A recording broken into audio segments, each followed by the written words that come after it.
What's up, y'all? It's your boy DJ Busby. And it's JKD. And from the time you hear the voices, you know it's only up from here. Yes, sir. It's almost Up From Here podcast. Coming this January 2024. I know we've been out for what? Majority of the year. The whole year. We don't have any excuse. It just kind of is what it is. Right. So, but we are actively behind the scenes trying to get this thing organized for a fresh launch, a new start, and what's going to be the beginning of a very, very amazing podcast. Absolutely. But before we get there, I think it's an understatement to say a lot has happened since. Yeah. Oh, yeah. A lot has happened since we have last been on these microphones. So to start, how you been? I've been good, man. Just, been working and getting things prepared. I don't know if most people know, but I'm going to be welcoming a third child soon. Oh, we got the exclusive. Hold on. What's happening? Baby number 3? Baby number 3. Same. Yes. No, I'm playing. Big up. Same baby mother. We know JKD a good one. a good one. Big up JKD and Tasha. Yeah. Baby number 3. Baby number 3. Now, the question we all have, because we knew that was coming. We all knew. But the question that we have is, do you know the gender yet? No, we don't know the gender yet. We actually find out next week. Because JKD has had 2 girls so far. Yes. 2 baby girls, 2 beautiful baby girls. Right. But the third one, I'm sure you want a bit of diversity in that. Yeah, for sure. Well, if it happens, if I get a boy, I'll be happy. If I get a girl, I'll be happy either way. You know what I'm saying? That's how you know JKD was doing dirt. JKD was definitely doing dirt. If you get 3 girls, anybody with all girls, like 1 or 2, you get a blind because those are the. But I have a theory why I will get all girls though, because I grew up with all boys. I have 3 brothers, so that's why I might get all girls. Okay. And I wasn't dirt. AKA. Okay? I wasn't dirt. AKA before Natasha. No. Congrats, man. Baby number man. 3. Respect, man. You looking forward to it? Yes, sir. I am. And how have the 2 been? I know Morgan's the 2 been good. Yeah. Lauren, she's a lot bigger now. Yeah, Morgan's a lot bigger. She's still in daycare. My oldest, Lauren, she's in JK now, and she loves it. She's in a new school too, so she loves it. She loves her teachers, her new friends. So yeah, they're keeping me busy, but they're good. They're good, man. Yeah, man. How's that French going? She was in French immersion or no? She. Well, how does that? I don't even. No. She was anything to deal with French. I don't know. She's learning French. She's learning French, but she's not in French immersion. But yeah, the French is going good. Gotcha. Awesome. Tasha's dealing with that, not me. Yeah, I can't understand French. I scrape by. I literally me too. Scrape by with 51% and never look back. Me too. Now I'm getting booked all in Montreal. I could barely navigate. Luckily, I have friends out there, but Jesus. Say the only thing you order is the poutine. That's poutine. Okay, poutine. Now, so yeah, that's dope. Yeah, man. What about I guess your events and stuff? You know you've had a lot of big events since. Yeah. Well, I had BIMFest this past September? Yeah. And then we did the No Name just before Thanksgiving or was it after Thanksgiving? Can't remember. But anyways, that one was to me probably the most thoughtful and event that I've done. Just because we were able to come together and donate to the less fortunate. You know what I'm saying? Dope. That was a cool event. I enjoyed it. Awesome, man. Yeah. And then you spoke about BIMFest? Or? Yeah, well, BIMFest, that was September. We brought down a DJ by the name of DJ Warlock, and then we had an artist by the name of Mikey Mercer. BIMFest, as always, has been, this year, to me, last year was way better, but this year did have a lot of newer people, which I appreciated. And it was in a newer territory, like we did it in the West this time. Yeah. So I got to see a lot of new faces, and the vibes were still good. Music was still on point. A lot of little things that could be fixed for next time, but other than that, it's good. Okay, dope. Yeah. And I figure with this episode, what we could do is just kind of take a trip down memory lane. For sure. Because we haven't been here more or less all year. Yeah. And it would be nice to catch you guys up because a lot of things have happened since. And you kind of get to know where we've been for the year and then where we're going moving forward. You know what I mean? So we got the Bimfest and the No Name, Yeah. Baby number 3 on the Baby way. number 3, All yeah. amazing things. Yeah. On my side, bro, just keeping up with events. Okay. The hat I'm wearing right now, as you guys can see on the YouTube, is from Soca Heads. Right. So that was what kicked off. No, Soca Sleepover was before that. Yes. But I released Soca Heads first Yes. as, the initial launch of the first event because it was something new. Right. Sold out.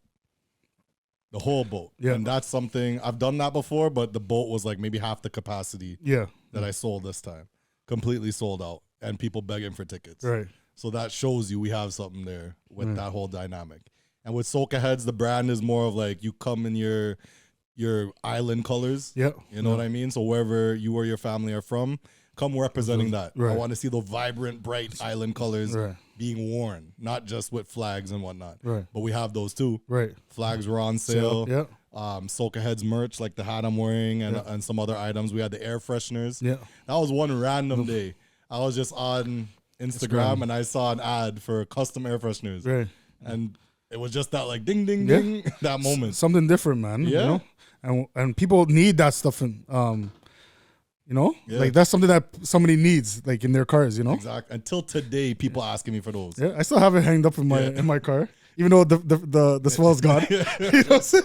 I think it was called Island Coconut or Island Breeze or something. Yeah. People loved it. Yeah, man. Yeah, man. And that was something that was heartwarming because, that little idea that just came out of nowhere now is something that people are looking forward to. Yeah. You know what I mean? So I have that ready to give out at the further Soca Heads and other events and whatnot. And we're Right. going to have them on sale soon. So if you don't attend the actual event, you can just buy it online. Right.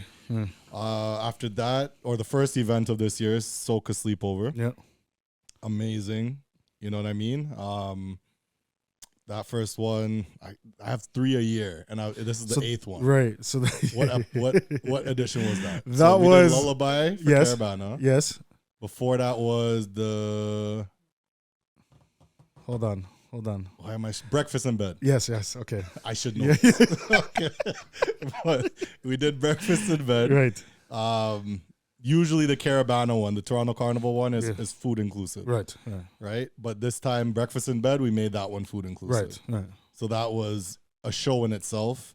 We had DJ Gel, Yeah. Maisel as our special international guests, along with Toronto's Best, and it was a movie, man. Yeah. Love seeing that one come together. And then we had the biggest weekend known to our industry Right. in at least Toronto. Right. Yeah. And that is Toronto Carnival. Yeah. No, boy. Boy, oh boy. We're gonna talk more in depth on the new podcast. Right. Like I think we had an idea to do a whole like Yes. maybe you interview me Yes. Yeah. on Tsunami. Right. So I'm gonna go into all of that. Right. So from now, guys, the Up From Here podcast has a brand new platform page. Right. Your SoundCloud, as of right now, you don't have to make any movements. Right. If you're already following us, all the information is just going to be switched over, right? And with SoundCloud, the Apple Podcast will be the same. Spotify will be the same for now. Right. Those things will just change the name. And if you're following us already, it's cruise control. You're good to go. Right. YouTube, however, is a completely new platform. Right. Why? Because when you create a YouTube page, you have to have it attached to a Gmail account. Yeah. So I didn't want the Up From Here podcast being attached to the pre-lime Gmail account we made in 2016. Right. You know what I mean? So that's that's organized in the link in the bio, the caption, whatever the case is. If you've loved this podcast, if you've gained value from this podcast, and if you've listened to us at all, Right. hit that link and just do us a favor. It's free. Subscribe and follow us on all platforms and just keep along the ride. Yeah. You know what I mean? Toronto Carnival. Yes, sir. I think. Well, how was your Toronto Carnival? Before I get into that, It wasn't much as hectic as yours, but it was still hectic. As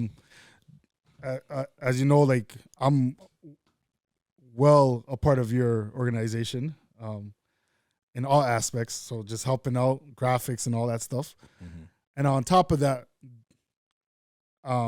handling my own events not events, playing on different events that I was booked for. And of course the road experience on the Saturday. So It was pretty hectic I would say from the Tuesday leading up to maybe even the next Tuesday after. Yeah. It was hectic, you know? Yeah. But it was good. I can't complain. Made some money. You know what I'm saying? That's always a good thing, right? You know? Yeah, more times than not. Right. But overall, it was very tiring, but rewarding at the same time. Excellent. So, yeah, it's a lot that happens that week. Yeah, a lot. Yeah. And people also don't really factor that in when they think of us on this side of the business. Yeah. You guys as consumers, I get it. You got to go out, you got to do your thing. But as you said, this is a money-making weekend for us as well. Exactly. Yeah. And to go to event A, B, C, D, road, this, that, it takes a toll. It does. And those of you going to these events, that's your choice. Right. For us, it's not necessarily a choice if money is part of that equation. Right. We got to make those sacrifices and decisions, even sometimes when we don't want to. Yep. Absolutely. You know what I mean? Out of the Toronto Carnival week, I had one, probably, if not the biggest, one of the biggest events that weekend. The biggest, whatever you want to say. Because if we sit and crunch numbers, right. I don't know, so I can't say that with conviction, right? But I know 5,000 people was there. So right, that's facts. It's a lot of people, right? If not the biggest, one of the biggest. Right. Let's just put it that way. Okay. Right, and that was Tsunami, which everybody should know by now. And I'm the guy that kind of is the chess player with that. Yeah. So as much as, you know, there's a team involved and the team did amazing, the guy who's actually making those moves, that's like where my mind is at. Right. And to do that for a festival size event is no easy feat at all. Right? It's not just your average game of chess. This is something serious now. Right. And I'm not the guy that has X amount of years experience in this field. I'm doing it literally as it comes up. Right. So every new level I reach, this is my first time getting to that level with next to no guidance from somebody who's already been there. Right. Right. And even if I have guidance, it's either somebody who hasn't been there or, there may be a 1-2 piece of advice, but I ultimately have to figure all that out. Right. I say all that to say I had a festival event that weekend, completely sold out to the point where people were begging for tickets. And I also had Soca Sleepover that weekend, the Carnival Lullaby. Yeah. Both sold out events. Both hit the highest numbers that each of those events have ever seen. Right. And that's all a testament to all of the hard work that's been leading up to this, all the hard work of the team, all of the hard work and investment that was made into those specific areas. Now, like I said, the nitty gritty and stuff, we'll do a full episode on the Up From Here podcast. Right. So all you guys that love Tsunami, love Busby, love JKD, and love just the platforms we have going, make sure to follow those pages. All I'm going to say about those events right now is that as much as it was amazing to see that I had the biggest, if not one of the biggest events of the carnival, boy, there's a lot that you got to deal with and a lot that comes with that position. Right. That I couldn't I couldn't even imagine that before actually having gone into it. Right. And it's actually like, I guess disappointing would be the word. A lot of the stuff that I encountered, dealt with, and saw during that time. Yeah. And it was like one of those reinforcing moments. Like, be careful what you wish for. Yeah. Because you want something so bad. You want this. I want Tsunami to. When it gets there, right, you got to deal with everything that comes with that. Right.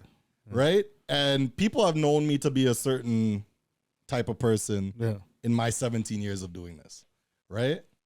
And granted, a lot of new people are now going to catch on to who Busby is. Right. Right.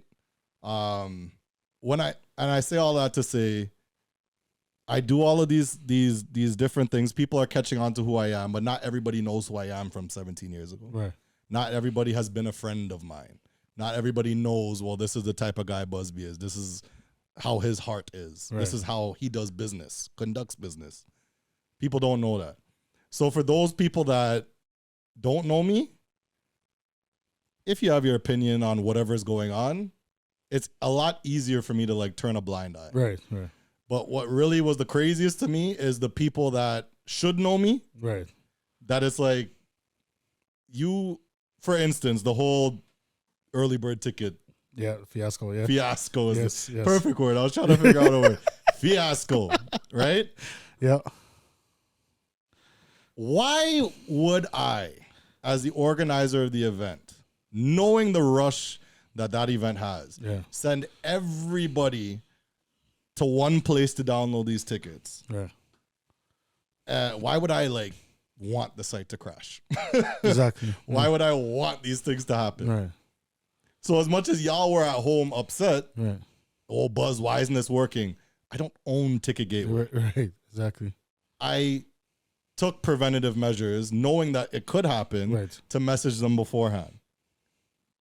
It's like that Tyrese moment. What more do you want from me? Okay. I literally did my due diligence Right. more than I had to, and more than 99% of these Right. other guys in my field would. Right. Period. Right? But if you're seeing somebody who has an event of that hype and caliber, Right. and not only that, but somebody who's been in this, has longevity in the scene, Yeah. not the guy that's going to just take your money and run. Yeah. If I'm doing these things and you're supposed to be a supporter or follower of mine, and you literally have now either unfollowed me, stopped messing with me, stopped listening to my content, or stop anything related to BuzzBee because you missed the early bird tickets, and because you have to now spend $80 as opposed to $60, Right. you are that upset Yeah. with me? Bro, that was one of the most disappointing things I've ever seen. Right. And you would think a community that you've cultivated would Right. help raise you up in moments like that. Right. Which I don't want to make it all bad. Right. Because there were some. There was a people- lot of that. Right. There was people that messaged me like, yo, thank you for even trying. Thank you Right. for replying. Right. Nobody would do this. Nobody would do that. But the people that just, all right, I'm off Buzz now. Right. Like, Right. I couldn't get my early bird ticket. Right. No. This is all a scam. Right. Right. It's ridiculous to me what I actually saw. Yeah. The certain people I tried to deal with, right? I have a core team of people that I work with for specific reasons. But obviously sometimes you got to outsource that. Yeah. Some of the stuff I dealt with almost led me into courtrooms for no reason. Right. And nobody sees that side of it, No. right? They just see the tsunami sign at the front. They just see Pictures of 5,000 the people. bar. They just see that's it. It was insane what I had to deal with. Yeah. And not everybody could handle that. Right. But it really brought me to a point of, do I even really want this? Right. If this is what it comes with. And by the way, that too is one of the biggest epiphanies I had in this whole situation. I've had my, butting heads with Yeah. certain people in the industry, as anybody almost would have at a certain point in time. Right. I butt heads with people. Right. And I've always, I feel like I've always come from a place of logic, Right. understanding, and not being a hothead, Right. Yeah. right? So if I'm seeing that in return, or if I'm seeing something that's not logical, then my red flags go up. Right. But then I start questioning these people's character. Why are you acting this way? Right. Why are you doing this? Why are you like this? Bro, after what I dealt with this year, Right. I look back and I'm like, I kind of get why Why these you guys guys are are pieces of pieces shit. I kind of get it now. Like, it makes a little bit of sense to me though. Because if you dealing with that yeah. day in, day out, Right. and all of these people, your Yeah. guards are going to be. Up. Right. You're going to have a different attitude towards people. Right. It's not no friend thing. This is Right. business, Business, and right. we handle it accordingly. Right. All of this, like anytime I realize I gave, unless it's my core team, which as I said, you guys are there for a reason. If I gave even a little bit of leeway, Yeah. people will walk all over you. Yeah. And there was stressful moments where, again, I almost had to take people to court because of nonsense. Right. I literally had to ask every single person I could Yeah. if I could open up the amount of people Right. because of the demand. Right. I got as many as I possibly could and still sold the thing out. Right. But as I said on a previous podcast that I recently did, if I got all these people I'm outsourcing whatever item services from already know it's Carabana. So they're already upcharging me as is. Right. We already know how prices of everything are after COVID, post-COVID. Right. So I'm already being charged more than the norm. Right. If I come to them last minute and ask for, okay, I need this, I need extra this, Everything. what do you think is going to happen? Everything goes up. But you need more. I'm expected to keep the price. Right. At the same thing. Buzz is this, buzz is that. And this the listeners and stuff I don't even need to be explaining myself. Right. I'm just going through the emotions I had during that time. Right. But these are real things that especially a lot of people aspiring for these positions got to think about. You're right. Do you really want this? Because when you get it, you got to deal with everything that comes with it. Absolutely. And if you're not a strong-willed person, bro, sometimes I have to question that about myself. Am I? Yeah. Am I prepared to handle that kind of stuff? I don't know. Yeah. And right now it's a point of me figuring out how to pivot that. Right. Right? But I say all that to say, if $20 was stopping you, like some people were pissed off at me because they couldn't get an early bird. Right. And then had to get 80 or said, screw it, I'm not going at all. Yeah. If $20 was stopping you from leaving your house, okay? If you couldn't gather together that $80 to collect that ticket, that's $60, $100, whatever the case is. Yeah. It's the top party weekend of the year, and this is the best event, if not one of the best. Right. That whole weekend. If you can't muster up that money to go to that one party, that's the best. Right. You probably shouldn't be going out. I'm absolutely. just saying. Absolutely. You should probably be at home figuring it out. Right. Exactly. No, I'm not even trying to be disrespectful with it. Let's be real. If you can't muster together, it's facts though, and you have over a month, right? Let's cancel out some of your vices. Right. You give up Starbucks for 3-4 weeks. Right. You could have probably bought that ticket. No. But you're valuing Tsunami like under a star. You know what I'm trying to say? I'm not with it. And I was upset by that. I mean, it's called priorities, right? You know what I'm saying? Like, people have priorities, but what they should not do is diminish what you have going on for their own benefit. You get what I'm saying? Exactly. You know that this party was coming up. You know that this is the price. You should have been more prepared to spend that money if you wanted to go. Now that you can't go because you can't afford it, that's not our problem. And by the way, Tsunami and the date of Tsunami is no secret. You literally have a year to plan ahead for this. Right. And it's beyond me when, and people will use that. Right. Oh, but I've been doing this for you so long. Bro, if you really boil that down, right? A lot of people, before they even pick up the phone to say, yo, Buzz, I see you're doing something amazing. I see you're doing something that's changing our culture. It has people talking. Do you need a hand? Right. Before our people would say that. Right. You coming and doing all the other stuff. Right. And then flaring up on social media and trying to play big. Don't play that with me. Mm-hmm. And now it leaves me like, okay, now I got to go into these parties, see these same faces. One of the worst moments for me, bro, was when we went on, I think it was a boat ride. Okay. And I adapt certain people that were coming on the boat. I came on the boat ride pretty late. Yeah. But I daps everybody walking on the boat ride because everybody was already on. Yeah. And after I done daps everybody, you and I think Willard came to me like, yo, that one was one of the ones talking the most craziness on social media. That one was talking. I'm there like, I'm just dapsing these people, not even thinking about it. Because I'm not on social media like that. Right. A lot of y'all on social media on this whole like subliminals and saying what y'all have to say. I'm not on there like that because I don't want to see none of that. Right. That's just affecting my, ultimately my mood and my who I am. I'm not dealing with that. Right. So I say that to say, bro, like I'm seeing these people now. You guys are telling me because y'all reading it. Yeah. But I'm just out of sight, out of mind, and tunnel vision. Right. I'm seeing all of this like, yo, is this really like the community that's supposed to take me to right? Yeah.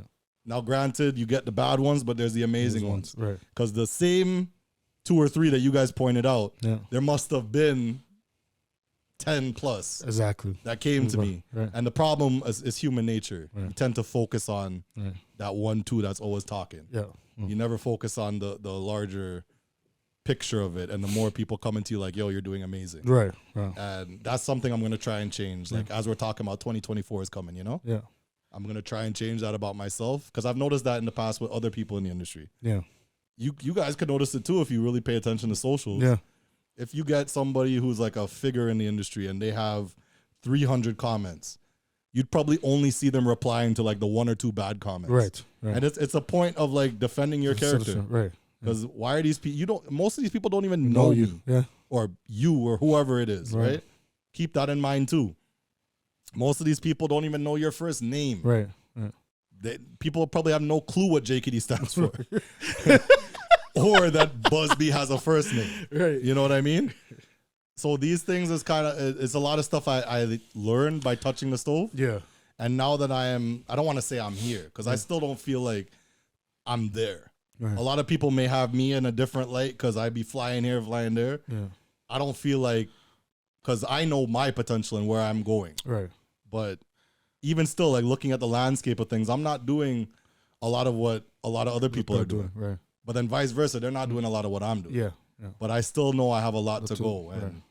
you know, before the community would uplift that and notice that and see that, you're complaining over $20. It really shows me your priorities. Right. Because are you going to go to Foot Locker when your new Jordans drop? Yeah. And it's $280 on the price tag, and yo, nah. Yo, do me like $260. Yeah. You can't. You can't do that. Unless you're JKD. I'm just kidding. No, you're not. No, you are not. No, but I get what you're saying. But everything you've done so far, though, I am how you're explaining it now. I see more like you took lessons from those. Like you learned something valuable from those, and going forward, that's gonna be a key in every aspect, everything that you do going forward. You know what I'm saying? Because you're gonna lose some supporters, but you're also gonna gain a whole heap of them. Yeah. You know what I'm saying? And that's just life, bro. You know, I've lost some friends over this past year over stupidness, if you want to put it that way, but I also gained some new ones, right? That's gonna put me in the right path to get where I want to get. Yeah. And that's just life. And I think the biggest lesson and takeaway that I've learned from the year too, and is me actually experiencing what I'm about to talk about. And that's getting your business or whatever it is to the point where you have literally filled the room. Yeah. There is no more room in this place for anybody else. Yeah. So if there's certain people within that room that either don't like you, say certain things about you, would leave if the price changed, the room is now that big where that starts to weed out. Exactly. And I literally, who's going to take you to the next level? The person complaining about $20 or the person that will literally say, I had people DM me, bro, because I'm watching the numbers. I'm a numbers guy sometimes. Okay. And I'm watching the numbers come through with the ticket sales. Okay. But $60 tickets went in seconds. Right. As they, it's early birds. Right. That was gone. But to see that as the $60 tickets were being sold, I had $100 tickets being sold at the same time. So I looked at it like, what? Yeah. Bro, I got a couple messages afterwards like, Buzz, like, I will normally just buy your most expensive ticket because I know how much work you put into this. Right. I know what you do. And these early bird prices, like, I just want to support. And those are the people, the valuable. Bro, that's who I want filling my room. Absolutely. I don't need these naysayers and complainers. I know who I am. Right. If you don't know my first name, come to F off social media with a commentary about me. And if you don't want to do it, or if you want to have your commentary, I'm open to that. Right. I have never been you can't say nothing about my craft. Right. Please tell me something. Right. But don't take it to social media. Y'all on this whole like, oh, you can say whatever you want about anybody. Right. All right. Cool, bro. Yeah. Cool. Show me your tsunami and let's compare what the notes. Your tsunami is better than mine? Until you've done what I do, come off social media and come to me directly. And even better than that. Yeah. If you hear me cussing. Don't worry, the new podcast is coming. We're going to stop the cussing. If you have constructive criticism for me, please, we need help here at DJ Busby Inc. Absolutely. I would love some help. Right. Y'all complaining about ticket prices. If you know where to get a stage for cheaper, if you know where to get a sound system for cheap, security for cheap, please, we definitely would like the help. Right. We need the help. Right. But until then, stop it. Right. And that'll probably lead, because we're about halfway through this podcast, that leads into something very important I'm about to discuss too. But what do you think of all that? I would say, bro, you're absolutely right. I hit the nail on the I head. mean, until you've done something of substance where you can say you've done an event and you know the numbers that you're gonna have to spend. DJs are not cheap. Venues are not cheap. Until you actually do an event and actually put out and put in, please don't. Please don't. And again, I have no problem with commentary if it's direct and respectful. If you're doing it direct and talking to me direct and Buzz, this is what I didn't like. This is what you could fix. Right. And if not, like, people did that with me at like I remember I went to a couple parties in Carabana. Right. People literally did that. Right. And I love that. Right. They literally came to me in the party. They're like, yo, Buzz. Right. Some of them weren't even from here. Right. They're like, Buzz, I know you don't know who I am. I know this and that. But I saw the tsunami and I saw, this and that. Why? Right. That was it. That was it. Yeah. And it's either I explained myself and they completely understood, Right. because most people don't have that knowledge. Right. A lot of y'all have zero clue about what it fully takes to do what happened there. Right. And because I sat there and explained what it is, the guy was like, yo, I didn't even realize. Right. And the other person, they may not have fully understood, or they may have been drunk, whatever the case. But I appreciate that more Right. than y'all taking to social media with your nonsense. Right. And my favorite thing about Tsunami, I would say, was that it completely changed the narrative. Right. As much as people were talking about the price and this and that beforehand, when people actually came and experienced it, Yeah. the reviews of that was more than I could ask for. So let me ask you a question. Do you feel like you have to explain yourself to people? No, I don't. Okay. I don't. But I'm like, this is why the podcast is an amazing thing. Yes, It's absolutely. even something back to look on, or Right. something to look back on, because not only can people take in the knowledge that I'm speaking about and maybe send them in a different or better, however you want to put it, Yeah. path, Right. it's worth noting, because nobody's, like, a lot of these older guys really aren't on these platforms like this expressing what they've had to go through. Right. And mind you, this is just my experience. Yeah. Not everybody's going to have this experience, but I'm sharing with you what I'm learning on the way. Absolutely. So as much as, I'm not really explaining, I don't feel like I'm explaining myself. I'm just kind of explaining the surrounding aspects of what I've learned. Right. And do I feel the need to explain? No. Because there's a lot of people that came to me that, yo, Buzz, 140, really? Yeah. Drunk or like with attitude? Yeah. I literally would just walk the other way. Right. Okay. Literally. Like, if it comes with disrespect, Yeah. I'm not having it. Right. I will walk the other way. I don't owe you an explanation, Right. nor do I care. But again, if you come up to me with respect, Exactly. Yeah. by all means, let's literally sit down and have the conversation. Okay. And I will show you. And to me, that, like, the person who is coming to you with that, with respect, Yeah. will respect you a lot more for actually taking the time. Absolutely. That's one thing I've noticed. A lot of them will be like, yo, thank you for even taking the time Yeah. to explain that to me. Yeah. Because I didn't know that. And when people sit down and really think about, like, what it takes, I'm sure you're not even checking off enough things on that list. Yeah. Yeah. You know what I mean? But there's a lot. And, aside from those headaches, I think the biggest thing Tsunami showed me was the strength of the team that I've developed. Right. Y'all kicked ass when it came to doing what needed to be done. You know what I'm saying? And there were the minor issues and stuff, but we overcame that. Yeah. And the reviews, again, was a testament to the work that we all put together. Yeah. And as much as I use the analogy of chess pieces, there's a lot of work that goes into what I do. Right. And I would delegate Tsunami stuff to y'all, especially around Tsunami time. Yeah. But remember, I'm dealing with multiple different things. So doing that allows me the headroom to breathe and think about other projects. You know what I mean? Right. So that in itself, I can't thank y'all enough for, and y'all were amazing when it comes to Tsunami and what you guys did. I applaud you guys. Yeah. And I'm sure the people out there applaud you guys too. Yeah. You know what I mean? Then, we did another Soca sleepover, the Amazon edition. Yep. Real good. Yep. Good turnout.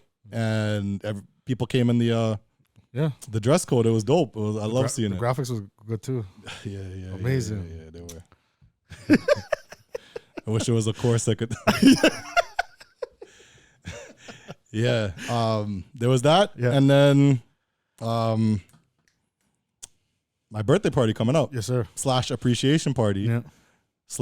/ come and enjoy yourself. Yes. You know what I mean? Free all night with your ticket. Right. Free all night. Appetizers while appetizers last. Right. So come early, come out, enjoy yourself. It's my birthday. But which, by the way, did you say how much was donated? Like No, I didn't say. I didn't go yes. into the details. But so again, we did my appreciation party called No Name. For those in Canada, I did the graphics very similar to the No Name brand in Toronto, or in Canada, compared to the No Name brand, Loblaws, No Frills. You guys get it? So I did appreciation. It was free all night. But then maybe I would say 2 weeks after I put out the initial flyer, I decided to put an initiative behind it. So I've asked people with their free ticket if they can bring 2 non-perishable items to give back to a food bank that we're giving to. So people came out with an abundance of stuff, bro. I was actually surprised. My poor little van had to take all that food all the way back from Brampton to Pickering. I saw the amount of food. I'm like, bro, you need help? Because this is a lot of food. Bro, it was to the point where like the bins I bought, I had to take the bags out, put the bin in my car, and then put the bags back into the bin. That's how much food I had. And that shows our community strength too, Yes, man. yes, And absolutely. everybody came with good hearts and cans of food. So So you're helping people eat better this season. Yes, absolutely. Because I'm not sure if people know, but a lot of food banks are bare now because of the economic times. They can't afford stuff, bro. Yeah. So they're going to food banks and getting food. So I want to do my part and to restock those shelves. You know what I'm saying? Yeah. So we were able to collect, I believe it was 520 pounds worth of non-perishables. Amazing. Which is a lot. It's a lot. That's amazing. A lot. And the organization, St. Paul on the Hill, they were so thankful for that, man. So thankful. I even gave them the bins that I bought. Nice. You know what I'm saying? So normally yearly, like I don't really talk about it every year or whatever. COVID I did because of the nature of what was going on, and I wanted to use my platform to kind of encourage. So during COVID, we did a lot of initiatives that were giving back to, women's shelters, food banks, and like raise serious amounts of money to give to these people. This time, my give back is going to be a little different. Okay. And I literally sat there trying to figure out, well, who can I give to this year? Okay. And that's beyond like, you see somebody sick in the industry or like a friend of a friend. Right. Usually 9 times out of 10, anybody that I see doing that, I have a reserve for that. Right. So like something happened to them and they need X amount of dollars. Yeah. I have a reserve for that. Right. Even if I don't really like you that much. Right.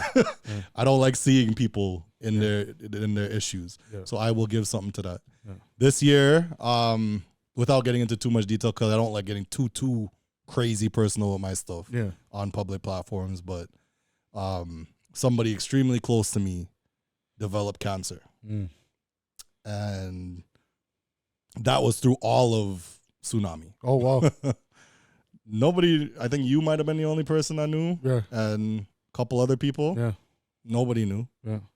And all of that was happening throughout Tsunami while I was dealing with what all I just talked about and more. Yeah. But by the grace of God, after the therapy sessions and whatnot, the chemo and whatnot, the radiation levels are showing like significantly lower. Okay, nice. Right? If it was at whatever number, I can't even remember the numbers. I was just so haunted by the whole thing. Okay. But if it was like 90, it's now down to like 0.99. Right. So thank God. Right. And if I'm not mistaken, it was Sunnybrook that handled the procedure and all of the treatments. Yeah. So I'm going to be donating a sizable fund to them. Okay, nice. Just as like, yeah. I don't know what I would have done. Yeah. You know what I'm saying? And that's at least something to give back in a space where it's like, okay, this helped me through that. Right. Hopefully me donating something could help somebody else. Absolutely. And, you know, just keep paying it forward. Yeah. And again, that's kind of what I encourage anybody to do, really. Yeah. Like, you don't do all of this for yourself. No, absolutely. You don't do things just for yourself. Yeah, my mom always says it the best. Like, everything that you do, you have to have a purpose to it. You get what I'm saying? And it may not even just be money per se. You know what I'm saying? It may be time. It may be energy. So everything that you do, you have to have a purpose behind it. You know? Absolutely. And then I guess lastly, let's talk about where we went in this world since. So where have you traveled? So the last time I traveled was London. I think that was the last time we London? traveled. Yeah. London, England. I had a time. That was like, I love London. I had a time. Me too. It's when I came back, that's when I got the news that, you know, my wife was pregnant, and she was not too, let's just say, she was a bit upset at first because it was the news that, you know, let's just say it wasn't supposed to happen, but it's a blessing that it did. That's all I'm going to say. So when I got home, we got the news, but London was great. Let's just say that. London was great. What's this guy talking about? That story went nowhere besides London was great. Well, that's the only thing I remember from London, because after London, when I got home from London, that's what she told me. Got you. So, Okay. London, and then how about you? No, you didn't. You went more than London. Nah, bro. Yeah, Where you did I went go? London. You went Barbados with Tasha. Oh, yes, I did go. This guy. No wonder Tasha was cheese. I'm here remembering more stuff than this guy. Yes, I did went to Barbados for 4 days. I went. Yeah. That was like a little anniversary gift to Tasha. Nice. We went only for 4 days. And honestly, we only went there to eat food. That's pretty much it. Was it worth it? It definitely was worth it. You were pissing a lot of people off. Bro, I was there that weekend. And remind me, I want to get back to the no-name story. This Okay. guy's crazy. That weekend, if you see people, I had a booking at, I think, Diamonds or something. Yeah. If you see people coming up to me, yo, what's wrong with your boy?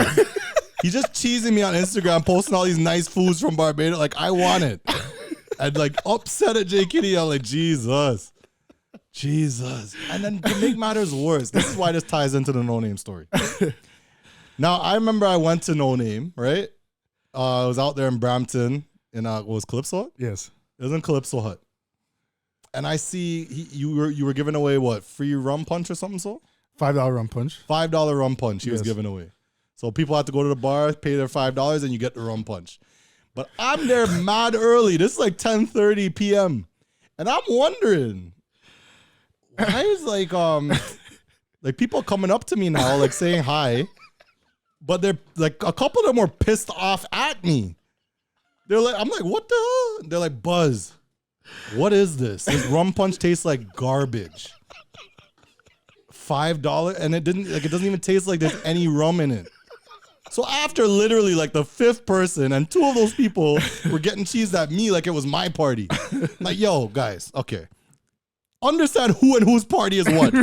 If it's Jake and his party, that has nothing to do with me besides coming to DJ at whatever odds and ends. Any decision making like that is all him. Go to him about it. Why are you coming to me? So I bring it to JKD now, because this is like 5 people that have come to me. Said, bro, I don't know what it is, if you brought the rum punch or if they made it, but bro, bare people are complaining, and it's not even like 11:30 yet. Right. You know what this man turns to me and says? This guy's like, well, it's a no-name brand party, right? If it tastes like crap, it fits the brand. I said, this guy is out of control now. He's out of control. He's lost it. This guy is so crazy. Oh my God. I remember I was dying for at least 10 minutes. Bro, I was crying when you first said it. But then after I simmered down, I'm like, this man is waste. I went and told a couple of people that came to complain to me, they were not having that joke. And meanwhile, I'm tearing up. They're like, no, that's not right. I'm like, okay, this guy's crazy. But yeah. But again, what are they complaining about? But man, I don't know. I don't even know. You're waste. But I don't even. Yes, you are. That's crazy. That is crazy. And if you don't lead with that, you should have led with that. That is wild. Anyway, so very eventful 2024. Where did I go? Bro, you went all over the world. It seemed like it, right?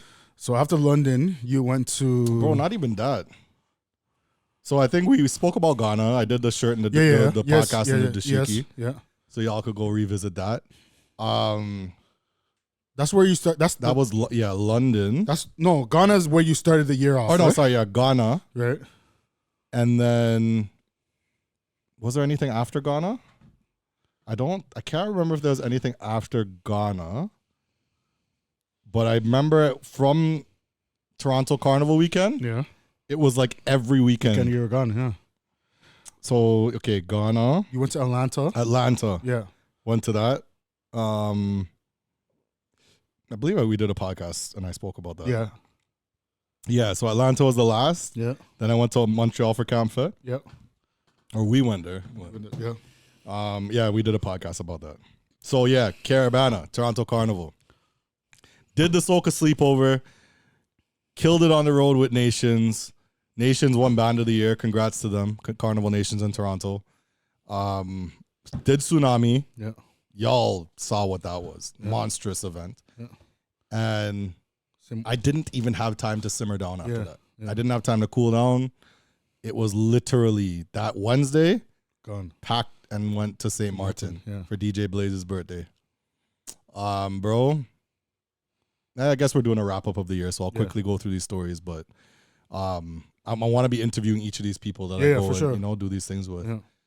So with St. Martin, that was a very humbling experience. Okay. Right? Because St. Martin is a English-French island, and they are more in tune to like the radio style of music. Yes. Right? And top 40 as such. Yeah.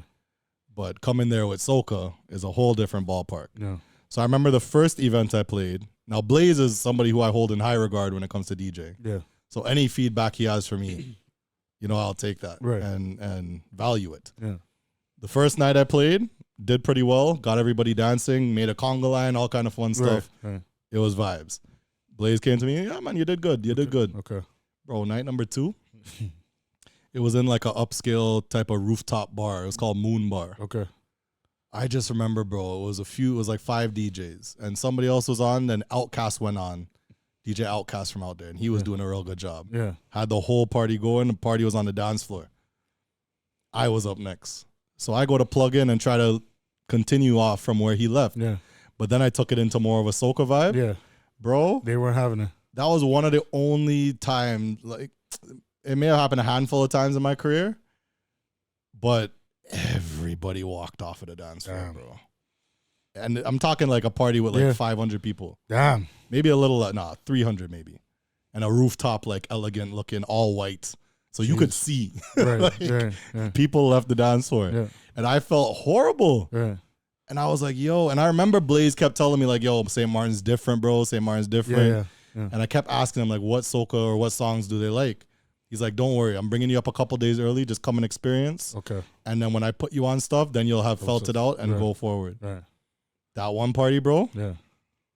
I did not play. I played well, just not for them. Right. And I have to learn that for wherever territory that I do go. Yeah. But I'm thinking it's all soca, not realizing what it is. Right. Anyhow, so the next event now, the third event and the final booking I had out there, Soca on the Hill. Okay. Bro, it was one of the most beautiful venues I've ever been to. Yeah. Literally on a hilltop, a mountaintop where you have a ski lift taking you up to the top. Yeah. You get up there and you could overlook St. Martin. Yeah. And that was just a gorgeous, and the weather that day was perfect. Everything was amazing about that time. So again, this was now Soca on the Hill. Yeah. So this is my ballpark now. Right. So I'm now the last DJ to play. Yeah. And usually that's might be a difficult feat unless you're somebody who knows Soca, which, at least I know it enough to have handled it well. Right. Bro, I went on and I smashed that party. Right. Yeah. And I think even too, I didn't even do it at my full potential just because I had jitters from not doing so well the night before. Right.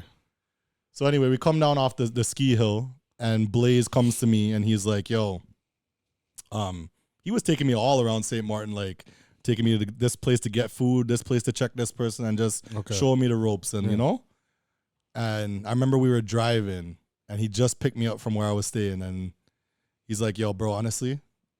And he talked like a little quiet voice. Yeah. Like, bro, honestly, I was real impressed with how you played last night. Oh, wow.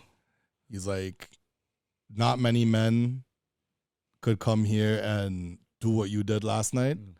And he was just like, I'm so shocked at how much research you did just to come and play here for that party. You know what I mean? And you were playing like French tunes and all that. Like, and he had to take a double take at the DJ. He's like, I had to look back sometimes like, hold on, Buzz? Yeah. He's like, bro, I was real impressed with how you DJ. Okay. And he was just sharing stories because he knew I felt away. Yeah. He's like, bro, don't feel no way. He's like, St. Martin is one of the hardest places to play for in the world. Right. He's like, I literally have sat there and watched a couple of the biggest people that you think are the biggest in your industry come here and flop. So he's like, for that to have happened to you, don't take it on too much. Right. And he was just like, bro, I was impressed. And then when I came back home and I told him everything was good, he was like, yeah, bro, I gotta organize you when next to come to St. Martin. Okay. So I'm like, yeah, well, I mean, next year, you know, I have a couple bookings internationally, but it's pretty open. We could figure something out. Yeah. He's like, bro, you talking next year? I'm talking before the year is done. Oh, wow. But I never latched on to that because just so much other stuff has been going on. Right. But I appreciated him for that opportunity and taking me to a whole different neck of the woods that I'm not accustomed to and learning from that as well. Yeah. You know, like you can't just go into any territory expecting, okay, I could just play how I always play. Yeah. Not everywhere is like that. And I learned that the hard way that time. Right. You know, but again, I came there I'm thinking Blaze is a small island soca guy. If he's doing a birthday weekend, that's what it's going to be full of, not realizing the dynamics of St. Martin. Yeah. Anyway, I get back from there. St. Martin, maybe 4 or 5 days, and literally right back out with you to London. Right. London, amazing as always. This was my 4th time there, 3rd carnival. Yeah. Amazing time yet again. Big up UCOM. Yes. They won Band of the Year in all 3 categories. Yeah. So it's a bit of a sign, you know. Yeah, exactly. Hopping around band to band bands of the year. Did that. It was a movie. What was after that, man? So that was August. So end of August. September now. There was like a week and a half. Yeah. Flew right back out to Japan. Yes. Spent 9 days out there. I did not realize that Google Lens thing existed. Yeah. And that's something I very much would have needed on day 1 and 2. Right. Because, boy, when I go to these international places, like I went to Ghana earlier this year and stuff, and Dubai, etc., I like going with a fresh perspective. Yeah. I don't like having gone and researched this whole place and seeing what to do and already getting spoilers of these amazing monuments. Like, I want to have just gone and experienced it with a fresh perspective. Right. Japan, it's probably not the best of ideas, especially if you don't know Japanese. Yeah. Right? Because day 1, when I landed there and ended up at the airport, it was like a whole new world. Right. And even though they did have English, in certain, like English, Japanese, whatever, it was still difficult to navigate. Yeah. But when I really noticed it was when I went to Shibuya, which was like their nightlife area. Yeah. And that was my first night after a God knows how many hour-long flight, 19, I think. No, something, 13-hour flight. Yes. Bro, I'm walking around trying to find food. I could not make out one word. All I was focused on was the pictures, but then you know these places. They're cooking up something. Right.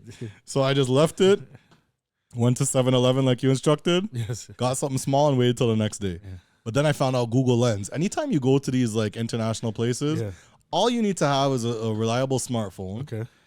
Google Lens app, and you just hold it up to anything with foreign writing. Right. And it will automatically translate like live in your phone screen. Wow. You could even take a picture of it. Like, let's say you don't have the time to do all that now. Take a picture and then later on, pull it up. All right? Or if somebody posts about it, screenshot and then pull it up and it will translate word for word. Wow. So knowing that is now a huge commodity when I go to these places. Okay. So that was a big thing I learned there. But the Japanese culture, I really appreciated it. Yeah. When I think about that aspect of it is what you said, which was you would pack up and move there. Yeah. I would not. Okay. Definitely visit. I could never live in Japan. The amount of rules and like, it's just different. And I know you would appreciate it depending on the type of person you are. Yes. But for me, I just couldn't live like that. And then like, I found the people were really nice. Yeah. Like a lot of people were asking me, did I experience racism down there? Yeah. And although maybe I did, and I just didn't know. Understand, yeah. But majority of the people, like, they would hold doors open for you, yeah. like laugh with you, giggle with you, make jokes. Like, they were nice people overall. Yeah. And I was very happy to see that. So, you know, like the culture they have going on there, and we have to give them credit because the way they do their stuff, Right. there's a lot less of this mass shootings that we see all over here. Absolutely. A lot less of these robbing Best Buys of 60-inch TVs and jewelry stuff. Like, you don't see that over there. Yeah. And a lot of that stuff is because it's a very cut and dry, like, Yep. no tolerance. Right. You do this, you are going to jail for 5 to 10 years or life. Whatever a degree of penalty it is for whatever crime you did. Right. There is no tolerance out there. Yeah. And people need to understand that. Like, over here, it's a slap on the wrist more times. Yeah. Until you do something very serious. But Japan overall, I appreciate the culture. I really enjoy the food. The ramen itself, love the ramen. Right. Especially when you find the right one. Cause don't just go to Japan and feel you could walk in any store and get some nice ramen. Right. You got to know where to go. And if you are going to Japan or coming with us next year to Soka in Japan, if you're coming with us to Japan, the places to go, what was it again? You know them. You're the one that told me them. Ippudo. So that was my first favorite. That was your first favorite. Your second one was Ichiran. Yeah. Ichiran. Yeah. That was both of those are very good. Those are the top two, Yeah. in my opinion. And Ichiran, you could they have ramen that you sell. You know what I found out too? What? Crazy enough, as we're talking about Japan, the pack noodles, the instant noodles from those establishments. So like a Ichiran, but I think Ippudo was the one I found this out about. Yeah. You know they spent 20 years making that? Making the recipe? Yeah. Yeah. And trying to perfect that enough so that it beats in the store. Oh, yeah? I think that's the thing behind it. Okay. Ippudo. Okay. It's like a bowl that they made. Yeah. The guy I was watching on YouTube, he said they spent 20 years making this to make sure every flavor was right. And they worked so hard on it. Their goal was to beat what you could buy in the stores. Okay. And it's crazy because that one pack of soup is like $8 US. Yeah. Yeah. If you really like, unless you get it there. Right. Right. But $8 US versus like going in the store. Yeah, it's a different experience, but the food and the taste, nah, bro. Some of these instant noodles they be making out there is like, yo, this is like restaurant quality. Yeah, this is amazing. Right. You know, and I gotta say, big up the whole Soka in Japan team. Definitely gonna have a podcast with a few of them. Okay. That I met over on that trip. Yeah. And it's something I really noticed in that trip too. That's something that is going to be added to this platform, which is that I am going to be going on a lot of these international journeys. Yeah. But there's people that I may get to be with in those places that either never come here or rarely come here. Right. So while I'm there, it just makes sense to have a camera set up, a couple mics, and at least get content. Right. You know? So I say all that to say, like, the people I met there and the people I worked with, that was one of those moments that it gave me a better feeling about our industry. Yeah. It wasn't no dog eat dog. It wasn't this one's better than this one. That was one trip where I felt like everybody worked together. Okay. Everybody was cool with each other. Yeah, there may have been little things here and there, but it was nothing to even talk about. Right. Everybody worked as a team, and it reflected. Right.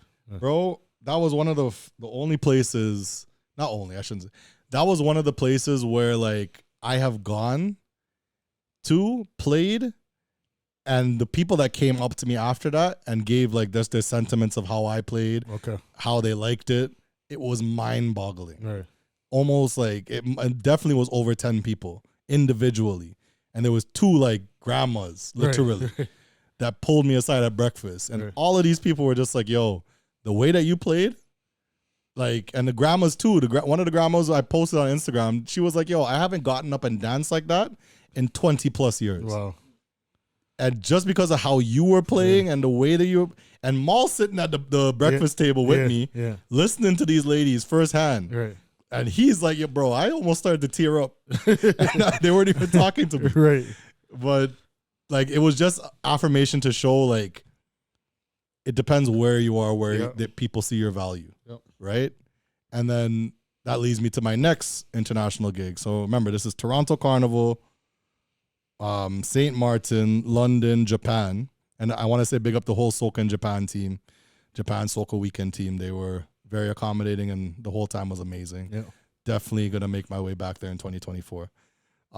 That leads me to Miami Carnival. Right. Right. I felt praised in Japan. Right. And I'm not talking like a bunch of Japanese people came. Yeah. This is like for those of you that don't know, it's a Soca weekend type of experience where they'll sell packages and you fly out to these excursions that they have set up. So we visited like temples and saw different historic, parts of Japan that we could. So they set all that up. But I say all that to say that was like a close knit. It felt like family. Like we're all like here as a team. Yeah. Miami, you're literally just like one of the many, unless you're one of the top guys. Right. Yeah. And to try to like weasel your way around and try to find that sense of like developing a community and knowing you're playing well to the point where people will remember you. Yeah. I didn't feel that in Miami. Did you feel that last year? No, but last year I didn't even really have gigs. True. I only had the one booking with the band. Oh, right. And that was just because they took a chance on me. Right. So funny enough with that, big up Pleasures Mass. Love that whole team. They're very nice people. Yeah. Pleasures Mass last year, they brought me on as just a regular DJ. Yeah. And Shal Marshall is part of that band because he's the nephew of the guy that owns it. Right. And I remember Shal calling me after that Miami Carnival, and he gave me a little insight to their roundtable discussion and postmortem discussion on what happened. And Shal was telling me, like, no, bro, like, everybody was talking. And Shal was like, I said this. I'm like, Busby was the most impactful person out of anybody that we had in the band. Right. And everybody's coming and busting these big prices on them and this and that. But Busby came humble first time, and he was the one that had the biggest impact on the whole band. Right. So next year now, which is this 2023, I was designated to play for the stage. Okay. Now, playing for the stage, you play specifically for when you're crossing that stage. Yeah. You could get a playtime outside of that, but for that period of time, you're basically dedicated to the band. Right. So when I got word that was going to be my role, the band leader calls me. Yeah. He's like, Busby, what's going on? We just make small talk. Yeah. And he's like, boy, this is something special. I'm like, special? What do you mean? He's like, last year was your first year in the band. You're fresh. You were new. This year you have the most important role as a DJ. Right. And I valued that. I loved it. Yeah. And no, sorry, this conversation was after everything that took place. So I did well, right? And he has that conversation with me after the parade, when I reached back home from Miami. Okay. So a couple days after Miami Carnival, we started seeing the results come out. I see they had band of the year, this and that. Different and then awards. one of them was DJ of the year. Right. So it was me DJing and Shal Marshall MCing. Right. When I see the results, I see DJ of the year, Shal Marshall. I said, yeah. Now, granted, was I looking for it? Did I even know this competition existed? Do I care? No. But I say all that to say, if you're playing for the stage, nobody really knows who it is. Right. And I'm not that guy. I'm not gonna go play for your band. Yeah. And DJ Busby. Right. I'm gonna let y'all thrive. This is your moment. Right. But the sheer fact that Shal won that award, and I told this to the band leader on the phone. Right. I'm like, I appreciate that you see it that way, and I love that, you're even giving me that responsibility. Yeah. And I don't mind doing that. Right? But if that's all that I'm gonna do, to be honest, I don't want that position. Right. And he was there like, but what are you talking about? People beg me for this spot. Like, DJs normally want to play for the stage because that's the biggest moment. Right. I'm like, bro, no. That doesn't matter. That's not, like, I'm going there to make a name for what I'm doing aside from our mutually beneficial situation. Right. That's where it benefits me. Right. But if I'm playing for your stage and Shal is winning, Right. that should be a testament that nobody's paying attention to what's going on. Right. And I didn't even think about the competition when I was doing what I was doing. I was just doing it. Right. Nor do I think there's any real credentials to get that prize. So I'm not even worried about that. But that was just to show, like, nobody's really focused. Right. Yeah. So that was the feeling I had then. Okay. And then in all the other parties, you're now dealing with all the other DJs, playtimes, egos. People are more comfortable with certain guys in certain time slots because they've been tested and proven. Right. They're battle tested, so to speak. Yeah. Or so to speak. But me coming out of, left field now to a lot of these guys because they don't know me. Right. They don't have proper placement for me. Yeah. So I'm either getting early sets or, Right. And is that really valuable for me? Yeah. Because on top of these things now, I hired Maul to come to these events and videotape me. Right. And even then, like, we've all noticed Instagram has been taking a hit these days. Right. You know what I'm saying? If you look at your top whoever that's posting, you could see they most likely turned off likes. Right. And those things is like, okay, I'm now investing to try to better my brand, but it's not really getting the engagement it needs. Yeah. I'm not getting the chances I need to get the footage to be as amazing as it could be. Right. Like, all these factors played in, and that was a depressing trip for me, to be honest. Yeah.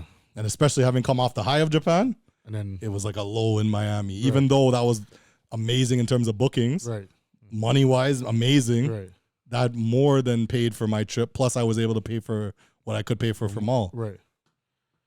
That part of it, amazing, but I'm not doing it just for that. Right. So until I have the other stuff figured out, I kind of got to pick and choose where I go. Right. And at the same time, just kind of assess, okay, this place, it might be better for my career if I go down this road or whatever the case.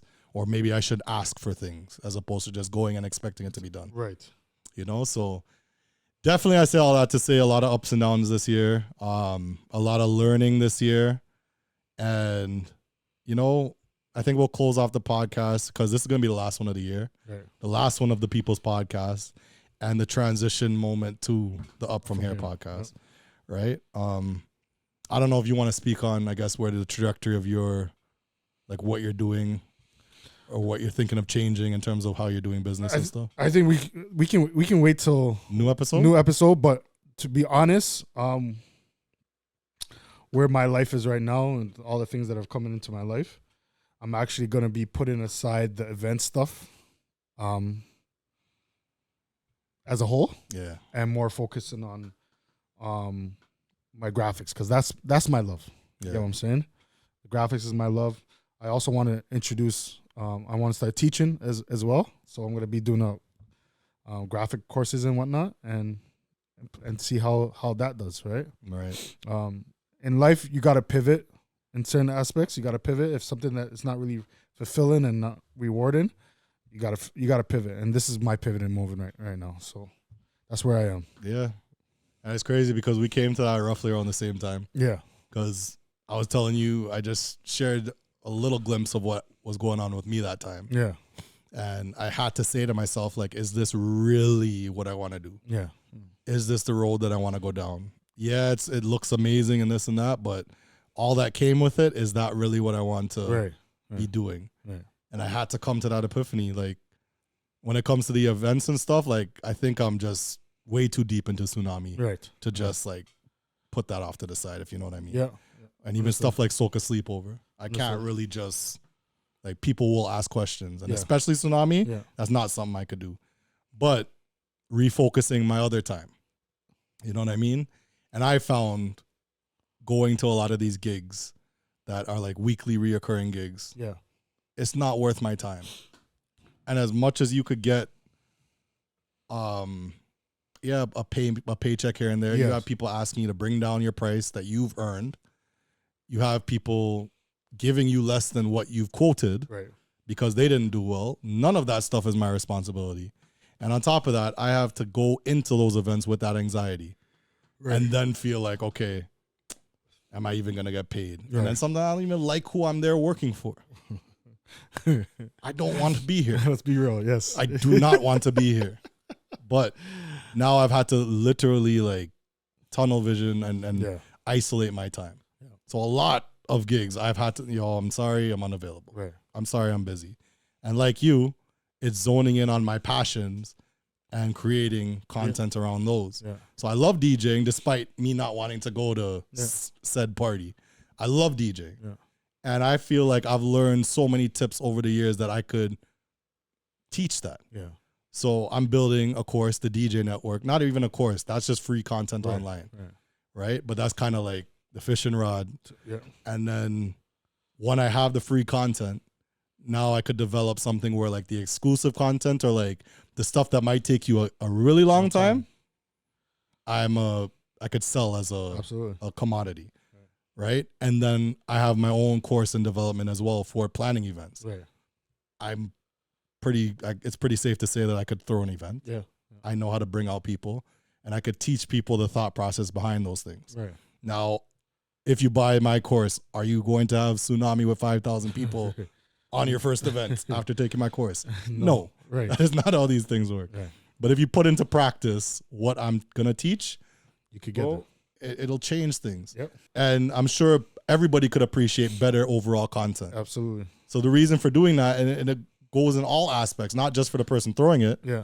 I now get to look at Instagram and see, okay, this person put thought into this event instead of calling it Hard Fit Part 10. Right. Okay. There's that. The crowd is now rewarded because people are actually putting more effort into just the event than just putting out a flyer and hoping people come out. Right. There's thought behind it. Right. Even with the DJ Network, DJs now can get better at their craft just by simple things that I teach. Right. And that's a benefit to not only the DJ because they're getting better, but the people in parties are now benefiting from that because they're hearing a better DJ. Right. So it's helping the whole ecosystem. All this gatekeeping and stuff, I'm not about it. Yeah. Right? But there's that. And just in general, I have other projects that I haven't even released yet. This project that you guys are watching here, Up From Here podcast, is something that I'm passionate about. Working tirelessly behind the scenes with that and just studying the different, methods of podcasting. My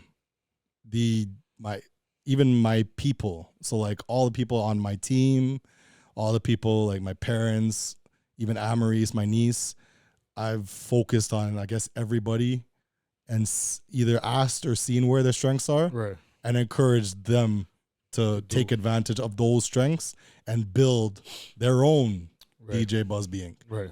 This doesn't have to, people always say, yeah, I want to build this and then put everybody, give everybody everything. Right.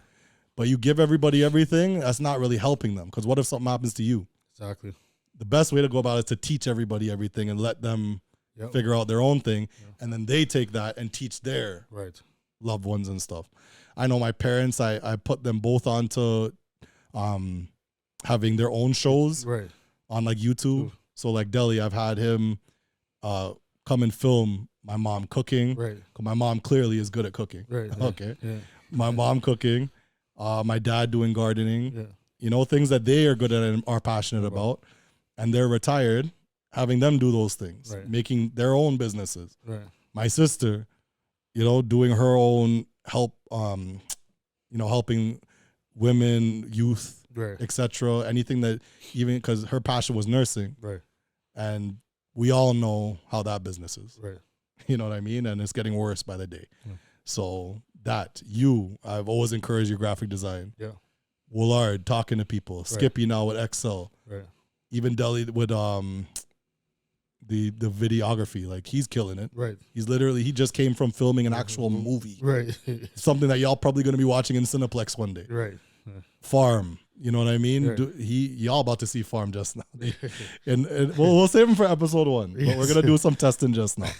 Farm. He has a whole project coming under the umbrella of what we're doing here, the podcast. Yeah. It's amazing. And that's like where my time is at, is developing these things that could liberate and uplift my community. Right. I don't need to be going to this gig for y'all to take down my price and have me coming out of my bed that I don't necessarily want to leave. Right. Yeah. Or the comfort of my home. Right. I'm going to focus my time on my people and my projects. And that's kind of where my head is at. Good. You know what I'm saying? And I'm so happy like cutting out the nonsense and the noise. Yeah. And just getting to a place of like doing stuff that has purpose. Going out every weekend, It gets tiring, man. it vary. And this again, it's the faces, the anxiety of who you're seeing. Right. All of that is very exhausting. So I'm in a better space, and I could see you are too. And 2024 is just gonna be the start of something monumental Absolutely. for all of us. You know what I mean? And 2023, I think that's a wrap. You know, this is the official end of the People's Podcast. Yes. And the official beginning of the Up From Here podcast. Yep. We appreciate everybody that's been rocking with us. We appreciate everybody that's been, you know, in our corner, everybody that supports us. And, you know, those of you that continue to support us. We appreciate you, and we just kindly ask anything that we do, it's free to hit the share button. Yeah. It's free to follow, and it's free to just be engaged. Come in the comments, whatever the case is, post on your socials. It's free to help us out, help the community. Right. You know what I mean? So that's all, folks. I hope that was a nice little end of year, beginning of new year podcast just to wrap up 2023 and start up 2024. Yes, sir. So with that said, I know you guys are listening to this over the holiday season, and I want to thank you guys even for being here this hour and change since we started. And I just want to say thank you guys. Thank you. We appreciate you guys, and we can't wait for the new platform. Yes, sir. So until 2024, have a happy holidays. Stay safe. Say I love you to your loved ones. Show your loved ones you love them, and just spend the most time you can with them, because tomorrow's not promised. Absolutely. And that's it, y'all. We signing out. Peace.